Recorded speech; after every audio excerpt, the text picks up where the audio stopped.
So permitting varies from municipality to municipality depending on your type of permit. Okay. So we have roofing, we have windows and doors, we have baths. Each permit requires something different. So it could be as simple as an affidavit, or it could be depending on the floor plan or the type of materials that we're using on that specific job.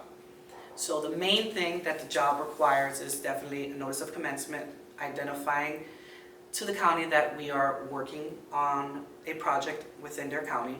The second thing is a building application that gets sent to the municipality, informing them of the work that we're doing and how much the value is.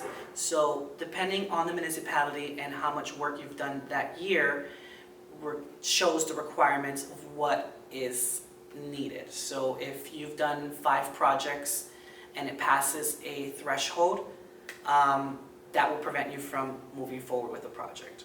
Or it could be as simple as engineering details. It could be as simple as a specific affidavit where it tells the department that we're going to be responsible for any damages that happen within the city lines, or anything can happen. If you have any other further questions or concerns, we do free in-home consultations. Just feel free to reach out to us, and don't forget to like and subscribe.